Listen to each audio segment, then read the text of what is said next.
Nowadays, we have celebration of life ceremonies. We never see the body. We never see the funeral procession. We rarely have a wake where we can be, be present with the death.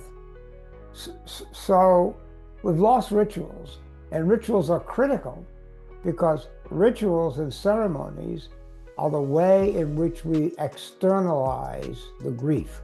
We take it from the inside, which is grief, and we move it to the outside, which is mourning. And externalizing it helps the healing process.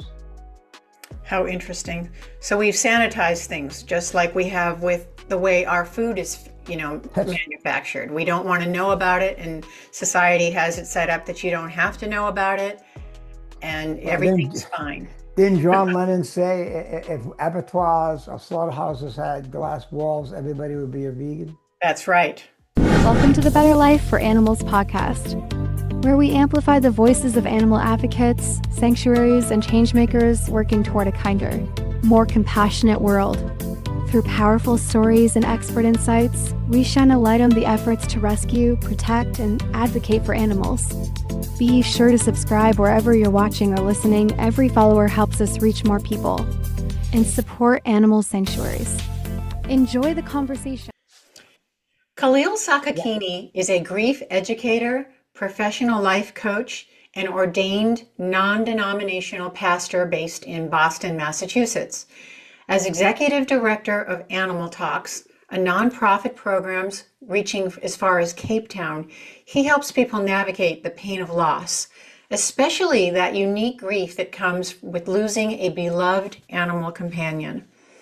Through global healing circles, workshops, and rituals of remembrance, Kaleel creates spaces where individuals and communities can find understanding, renewal, and hope. Featured in media from ABC and CBS to the New York Times and People magazine, he blends pastoral wisdom, holistic practice, and practical counseling to illuminate the healing power of the human-animal bond. Kaleel, welcome to the podcast. Thank you very much. My pleasure. Thank you. Great introduction. I hope I can live up to it. I'm sure you have already. Tell us a little bit about what first inspired you to dedicate your life to, this guiding people through grief and healing. Like everything else, there's always an event of one sort or other. And in this particular case, it was, we all love our animals, like we all love our children. Some are just bigger loves than others, just the way it is. And I had a cat who was a very big love in my life. He was contained everything that was magical and beautiful. And when he passed away, I was profoundly heartbroken. And the feeling of grief was new to me, that intense nature of grief. So I wandered the streets, I drank too much, I went to too many pubs, I ended up with lots of different therapists. Everybody wanted to treat it as a depression. And it wasn't a depression. I wasn't depressed. I was heartbroken. So Zoloft, Xanax, whatever medicine they wanted to give, didn't touch the spirit that had been affected by the death of Cairo. So that dawned on me. I said, look, if I'm walking this valley in shadow and nobody's shining any light on what I'm feeling, other people must be too. So one thing led to another. I became ordained as an animal chaplain. I became ordained as a pastor. I took several courses, classes, studied a lot about grief and then pet grief as a sort of subspecialty, and started Animal Talks about 5 years ago. And that's, long story short. That is such an interesting story, because what it reminds me of is how in our society, we're really asked to shut those emotions down. And so when they hit you, like you've described, and here we have modern medicine trying to prescribe ways to kind of dull the senses, and you're saying that didn't connect with the soul. Right.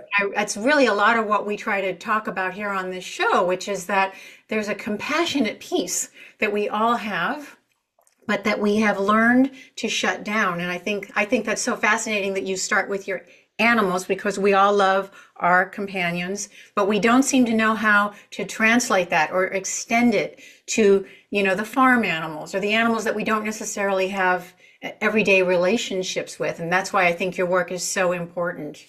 Honestly, it really raised a great question. I attribute our numbness or lack of enlightenment all the way back to Descartes, the French philosopher, who basically separated mind from body and told us that animals were like robots, that they Mhm. had no soul, no spirit. Now, Descartes' model has been passed down to us into medicine and education and theology because medicine still treats the mind, the body, and the emotions separately, differently. It's not so much that we shut our emotions down, as that we shut them down because we don't think they're good for us. We think, thanks to Descartes, that emotions are the enemy of rational thought, that they get in the way of progress. When in fact, without them, we live a colorless life, Mhm. and they are part of the solutions that we're looking for. So it's more that people don't know how to know their emotions. And if you don't mind building on that just briefly, I didn't mean to interrupt you, sorry. No, do not. I love what you're saying. Okay, Continue. because, you know, the antidote to Descartes was a guy in Damasio, I think it's Alfonso Damasio, who wrote a book called Descartes' Error. Of course, the Bessel van der Kolk was that the body knows the truth, the body remembers. But think about it. Think about the language we use to describe emotional experiences. Look, my heart broke, my stomach flipped, my skin crawled, my mouth went dry, my body went cold, my body ticked. All physical sensations, which are the reality and are the emotions that we then pass through our intellect and label, but separately and divorced from the feeling. So you say, I'm angry, but nothing about you looks angry. You're not in touch with anger. You're just saying, I'm angry. If you get so we work with helping people get to know their emotions, learn to see them for what they are as beautiful things, not something to be tamped down and medicated. And that's the work of Animal Talks. Absolutely. As Yep. part of the healing process, that anyone who wants to heal and make meaning out of their loss has to first be in touch with, feel, and recognize their emotions. What we don't feel, we can't heal. And the mind refuses to let go of what the heart will not delete. So that's where healing takes place. And Animal Talks is just one of many organizations committed to the healing process. In this particular case, it has to do with the loss and death of an animal companion. So do you feel that you've seen experiences of success where people come to you through the grief of their pets and it opens more compassion for something other than just somebody they know? Good point. The first thing it opens, Cheryl, is that it opens up other griefs that they have not mourned. Okay. I'd say 90% of the time, 9 out of 10 times, someone who talks to me about the death of their dog or cat will always say, but I didn't feel this way when my mother died, or I didn't feel this way when my brother passed away. Or I didn't feel. So all of a sudden, the death of the pet, because of its profound and powerful wholeness and its uniqueness, reminds them of all other losses and deaths they did not grieve or mourn. And so the whole process now is coming forward as they feel it and remember that they didn't feel before but are feeling now through the death of their pet. So the whole thing becomes an opportunity to just take a long journey. That is fascinating. So what you're saying is that in order for us to get to the next thing, we have to clean out the inventory because as children, we don't have this, dissonance between feelings. That's exactly right. But over lifetime, various tragedies or hurts happen, and we just take them all in and shove them away. And until we can really clean that out, we are not able to move to greater compassion for other living You're beings. absolutely right. And your choice of words, dissonance with kids, is absolutely correct. In fact, there's a chapter in my book that says, cry like a child. Hmm, Because children just spontaneously will cry and they'll sob their hearts out. And then you know what? 5 minutes later, they'll laugh that's and right. go and play ball. So they're in touch with their emotions in such a way that they don't filter them. They learn to understand that that's in essence who they are. Just Until like we an animal after trauma shakes it off. exactly, Yeah. exactly. Until we teach them otherwise, and then that's where we screwed them for life. Well, hopefully not with your work, Well, right? God only knows, right? What role does ritual play in helping people move through this grief and Yeah. toward renewed connection? Ritual, ritual. Again, we've lost ritual, right? I can remember. You can probably remember too. Funerals, long, long lines of cars and winding down the streets, and people would stop. In the old days, they'd take their hats off, or if they were Catholic or something, they might make the sign of the cross or whatever. They would show respect to the cortege. Nowadays, we have celebration of life ceremonies, where we never see the body, we never see the funeral procession. We rarely have a wake where we can be present with the death. So we've lost rituals, and rituals are critical because rituals and ceremonies are the way in which we externalize the grief.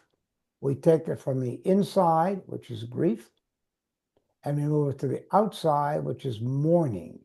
And externalizing it helps the healing process. How interesting. So we've sanitized things just like we have with the way our food is, That's manufactured. We don't want to know about it, and society has it set up that you don't have to know about it, and well, then everything's fine. didn't John Lennon say if abattoirs or slaughterhouses had glass walls, everybody would be a vegan? That's right.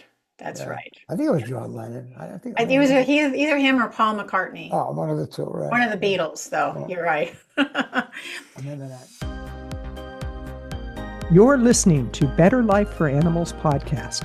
Our mission is to amplify the voices of animal advocates, sanctuaries, and changemakers working toward a kinder, more compassionate world. But we can't do it alone. We need your help. First of all, go ahead and subscribe to this channel wherever you're watching or listening. And then get involved by visiting betterlifeforanimals.com. That's betterlifeforanimals.com. Be sure to check out our blog, learn more about incredible sanctuaries, and explore our book section, where 100% of net proceeds from book sales are donated to sanctuaries. Every action you take helps to make a difference. And remember, subscribe to this channel. And now, back to the show. If you're just joining us, we're speaking with Kaleel Sakakeeny of Animal Talks. Let's talk about how sanctuaries play a role in this healing process, because so many of us live in, suburban, urban settings. We don't really have a connection with a cow or a pig or a chicken or fish even. But I think with sanctuaries, we get an opportunity to see how animals are living in their natural state as nature intended. And I think sometimes people need to understand that animals are just here. I wonder if you do any work with sanctuaries, or if any of your people that work with you, use them to help the healing process. We don't work with sanctuaries specifically, but we do work with speciesism, Okay. which is the kindred spirit. I mean, where I live in Boston, or one of the boroughs of Boston, we did have once upon a time, 5 years ago, raccoons and coyotes, and then within the last 5 years, the development, the building of condos and buildings and offices has been phenomenal. And it has driven the coyotes and the raccoons and the whatevers totally out. So sanctuaries are wonderful if they teach the lesson of coexistence. Mm. But I don't know that they do. In the same way that people go to zoos, they look, they're entertained. The zoo makes more money on the popcorn it sells and the ice cream and the snacks and those little placards that nobody ever reads that talks to you about who the animal is and what it is. So we don't have a personhood. That's what's missing. We haven't made animals into a personhood. I think New Zealand has, I think, and I think maybe Australia has, I'm not really sure, but I think New Zealand. So animals are still considered property, like a toaster oven, Hmm. like an egg beater. It's a property. And when you believe that you are a dog owner and this animal is your property, it's very hard to find that inner compassion and inner understanding. Sanctuaries are good as far as they go, but in my opinion, candidly, they don't go far enough. The Okay. educational part of a sanctuary is anemic and weak. It doesn't teach the personhood of animals. It teaches a kind of respect and understanding, but still a gap, as though there was as though they're not, in essence, the same spirit. I understand what you're saying. You know, they're over there, we're over here. We go That's right. visit, we come back, and we resume our lives That's as right. before. We watch them. Yeah. Well, how do we bridge that gap? Oh, I think maybe in 100 years, the idea of eating animals will be considered barbaric. I mean, I can only hope so. I think through legislation, through activism, where we have to begin to see there's no hierarchy of existence. It's not that there's humans, animals, this kind of that there's no hierarchy. There's just one spiritual entity that manifests itself in different forms: human form, wolf form, lion form, caterpillar form, bird form, whatever. If we can begin to see the absolute sameness or unity of all creation, and that we are part of it, not separate from it or dominant to it, then maybe we begin to see that. And that's why I use the word personhood. When animals become legally and emotionally like people, or seen as people, because they are an animal form of people, as people are a people form or human form of animal. Do you feel like our companion animals are the gateway pet or the gateway animal to hope, like people who've gone through your program, do they walk away with, more compassion for something that they don't have living with them in their home? What a good question. Oh, I think so. Whenever I'm asked to speak at a church, for example, or a faith-based organization or a civic organization, people are with me when we talk about compassion, and with me when we talk about speciesism and just how we go in a grocery store and we say we're going to buy a steak. Well, really, you're buying a cow, and Right, you're not buying bacon, you're buying and eating a pig. right, But then when I talk to them about why do we love the one and eat the other, they just shut down. They don't want to be proselytized. They don't want to be, and I'm not proselytizing, I'm just talking to them. They right. don't want to have to make that movement. So the people that come to us already, I think, have a deep compassion for all living things, Okay. but they still eat them. Mm. And so I don't know if that's a lack of full and complete compassion or just a dissonance, a cognitive dissonance that takes time to overcome. I don't know about that. Well, I like the word I like that you said it takes time because we have to be we have to have hope, right? I really Yeah, like this idea of, it seems as though it's when grief hits us that we have the possibility for so much to open I think you're if we absolutely right. allow it. It's like we don't want grief to be something just to get over it. It's actually it's a gift and a tool. You're absolutely right, Cheryl. That's why we do talk about making meaning. So, what happens after the grief? What happens after the mourning? What will you do with the wonderful gift that your animal companion has given you through life and through death? And we do see that. We see many people who have come to work with us may start a nonprofit, or they may start planting some trees, or they may go to a shelter and work at a shelter, or they may write about the experience. So there is an opening, there is a softening, there is a blurring of the hard edges of reality when an animal companion dies. And it does make them, for that period of time and in that window, susceptible to, responsive to other kinds of callings, other kinds of action, making meaning. So the love and the life that they shared with their animal companion was not in vain. It's beautiful. You've worked with veterinarians, faith leaders, nonprofit communities. So, what unites these groups in their approach to compassionate caregiving? I'm not sure they're united. You're not, And okay. I'm not sure they're not, no, or they have different mindsets. Um, I wrote an article for I forget, it's the industry book magazine for veterinarians, and I don't think they have the time, for example, or the inclination. Most of them don't, because though they can be very compassionate and caring, well,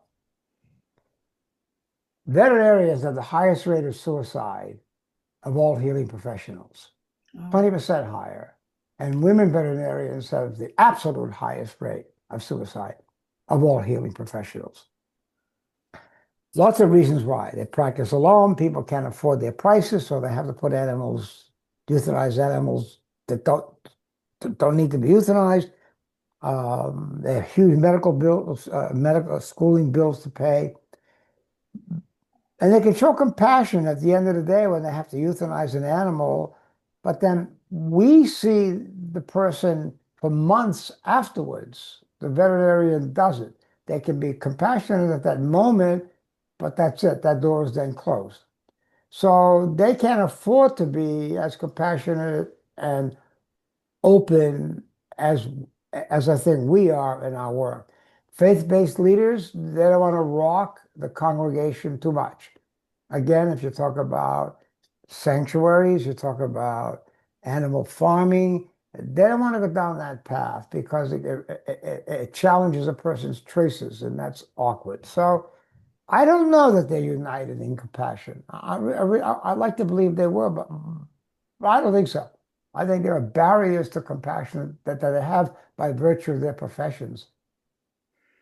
that's interesting. I can think of, I spent a fair amount of time in veterinary world, and what I'm always struck by is that they're not oftentimes vegan. Right. That always, they're not the general public, right? You would, No.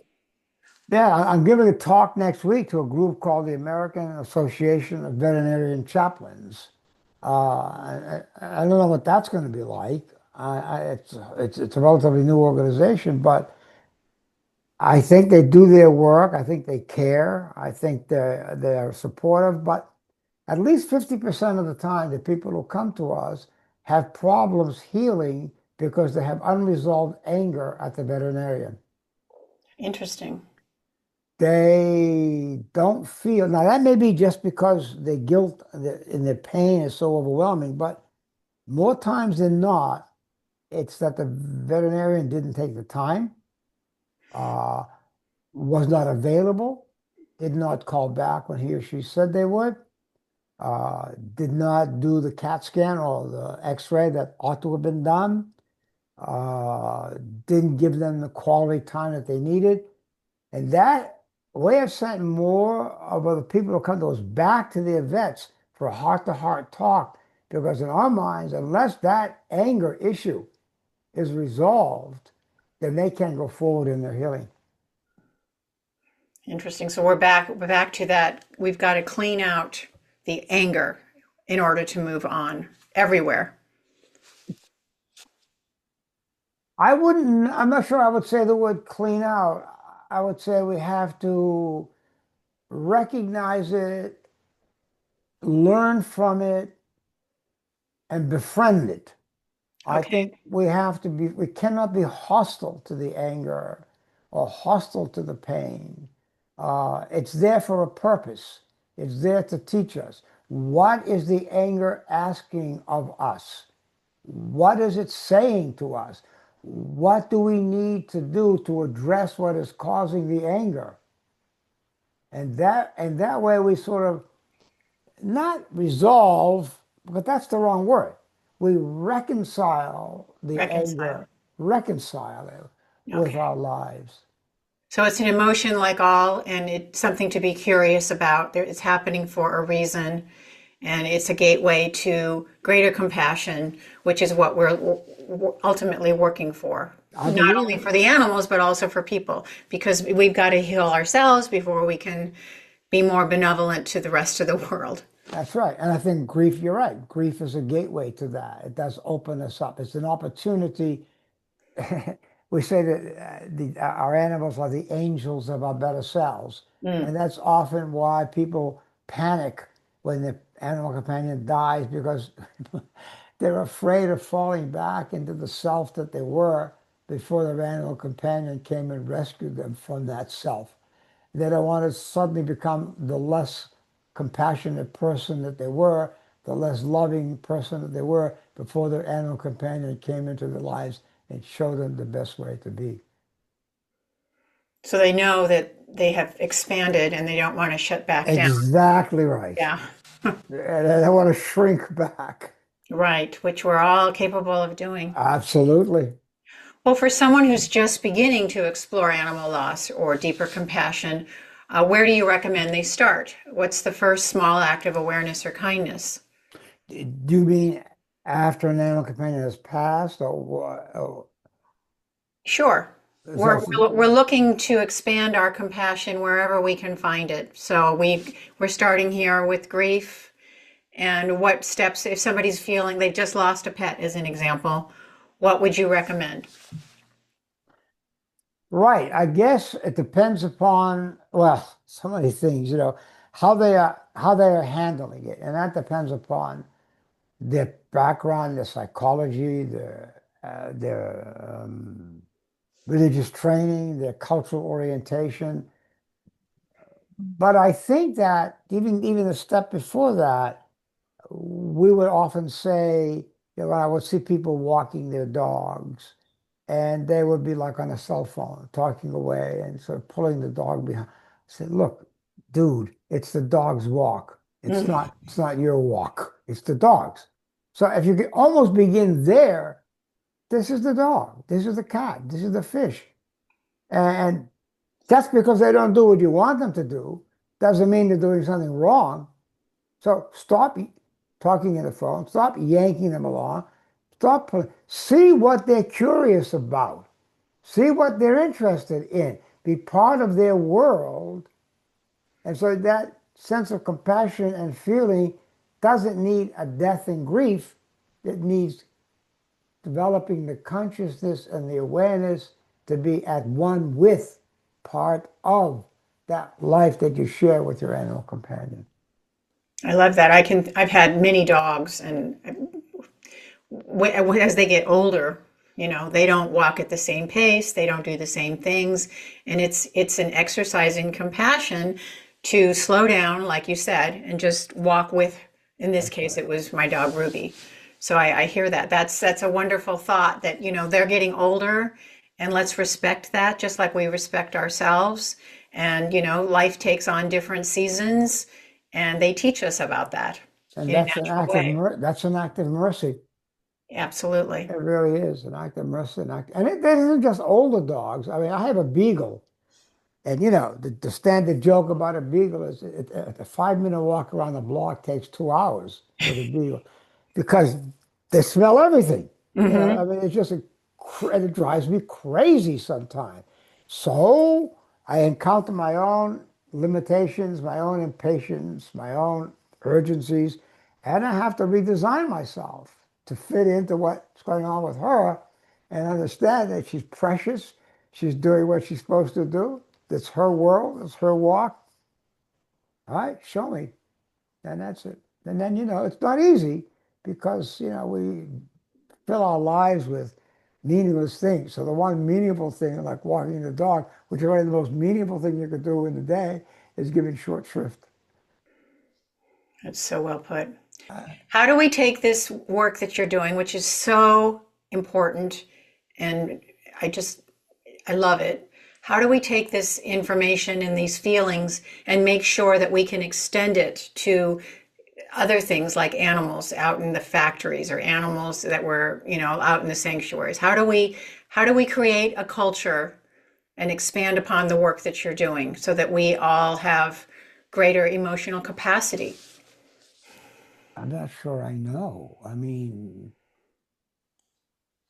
I, I would think that it requires really tapping into other parts of ourselves. It requires that we slow down. It requires that we do some good reading. I call it what I call really a stillness practice. I don't talk about meditation because that's too complicated for me. I talk about a stillness practice. And that when in that stillness, like a lake that's clear, you can see right down into the bottom of it. So in that stillness practice, we can begin to get a better sense of who we are and what our lives are like and what we want them to be. So that I think it begins with self-recognition, self-awareness, heightened consciousness, deeper self-perception. And that can only come about, I think, through a sort of stillness practice. And then we come out of that, and I think we begin to take the lessons in the self that we've seen and appreciate our better selves and play it forward. Move it forward. It's a deeply individual process, which is why I backed off from answering the question, because I'm not sure people want to do that. I'm not sure they want to go down that path. Nobody wants self-recognition. That's frightening. I think you're right. But still, I want to encourage people to try. I want to encourage them to try too. And this is a lead-in, little promotion. Absolutely. We have an 8-week class, Mm-hmm. which is called getting a certification in pet grief counselor, pet grief specialist and educator. We Okay. just finished our first class. It was truly, truly magnificent. They came as strangers from Sweden, from Hawaii, from the Philippines, from South Africa, and they blended together in a way that was almost miraculous. They supported each other. They had to write and read their grief stories out loud. They had to work through concepts, ideas, self-limitation. So I know it's self-serving, but I would suggest these kinds of courses, these 8-week courses, give you the time and the space to focus and become the best person you can become, because they ask that of you and your colleagues ask that of you. And it's a very special experience. So that is a step in that direction. People can find that out on our site, which is animaltalksinc.com. But to me, working together in a communal sense over these issues, over guilt, over compassion, um, looking at case studies and how would you respond to this person who was brokenhearted and crying their heart out over the death of their cat? What do you see in what they're saying? What part of you was touched by that? So for me, these are kind of laboratories of self-development and self-awareness. I know you end up getting a certification at the end of it, but that's what the process is all about. I think that's beautiful. And the work you're doing, Kaleel, is amazing. There's nothing self-serving about wanting to expand compassion through Right. through grief and life. Well, we feel guided, Cheryl. We really do feel there's a force at work. You can feel the force. You can feel it when you say the right thing, the right truthful thing. So we feel that. We feel a guidance. There has to be some spiritual basis because it's not done with the intellect. The intellect plays a minimum part in our development. It really is our emotional and spiritual selves that lead us not from darkness to light, but from wrong to right, but from right to higher right, to higher right, to higher right. And that is the process of true evolution, not from wrong to right or darkness to light, but from right to more right to more right. So wherever you are is right, but let's not stop there. Because as long as we're here and we're in a body, then we have an opportunity, and I think there's work to do. You got to move on. You got to move on. Got to move on. Well, this has been a wonderful conversation. That's my Thank you pleasure. so much for being on our show I today. enjoyed it. Thank you very much. Stay in For those touch. of you, yes. For those of you who have been listening, this is Kaleel Sakakeeny of Animal Talk. I recommend that you check out his work because it's just been an amazing conversation. And if you've enjoyed it, please like and subscribe to us so that we can create a better life for animals. Amen. Thank you for joining us on the Better Life for Animals podcast. Together, we can create a world where all beings are treated with dignity, respect, and care. If you enjoyed this episode, be sure to subscribe, rate, and review wherever you're listening. It helps us reach more people and spread awareness about the incredible work happening in animal sanctuaries. You can also share this episode with friends and fellow advocates to keep the conversation going. Until next time, keep speaking up, taking action, and making a difference for the animals.